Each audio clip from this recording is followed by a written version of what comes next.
Miam. Miam. Miam. Miam. Miam. Miam.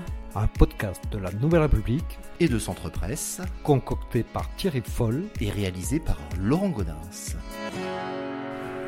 Aujourd'hui, Jackie Mercier, le spécialiste mondialement connu de la tomate, nous reçoit à Frontenay-sur-Dive.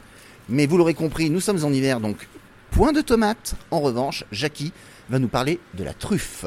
Bonjour Jackie, comment allez-vous ? Bonjour, ça va bien. C'est une autre spécialité. C'est pas vraiment ma spécialité, la truffe.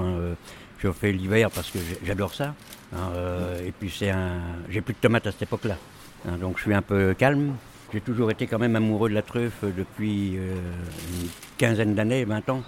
Parce que mon prédécesseur à qui j'ai acheté la truffière, qui est décédé maintenant, c'était M. Moreza, qui était le créateur des truffières dans le Poitou-Charentes. En fait, peu de gens le savent, mais l'invention de la trufficulture moderne s'est faite au nord de l'Oudin par un meunier qui s'appelait donc Pierre Moléon et qui, le premier, a eu l'idée d'inventer la mycorhisation du chêne truffier. Pour ce faire, il mettait un petit morceau de truffe dans les racines de la plante et il s'est aperçu qu'en fait, c'est comme ça qu'on arrivait à domestiquer et à pouvoir cultiver la truffe. Et bien sûr, nous n'avons pas su défendre notre patrimoine et l'idée a été volée dans le sud-est de la France, à Apt, et c'est pour ça aussi que la région de Richeranche est devenue la patrie de la truffe.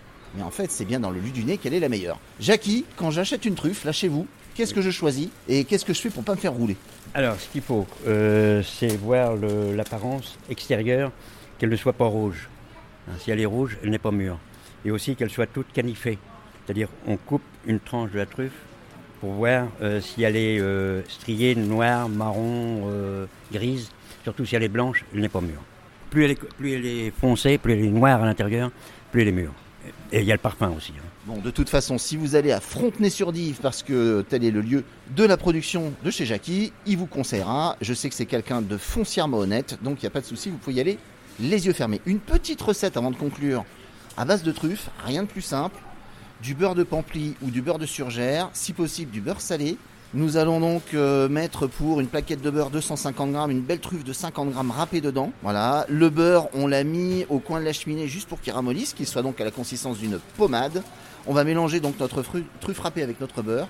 On remet ça en forme dans un film plastique au frigo. Et là, vous allez voir, sur un pain de campagne bio, juste toasté encore chaud, vous mettez votre beurre de truffe dessus. La recette la plus simple au monde, mais sans doute la meilleure. Jackie, ce fut un plaisir de venir vous rencontrer. Et puis alors, le diamant noir, on rappelle que c'est la saison de décembre jusqu'au mois de février, voire mars. Voilà. Oui.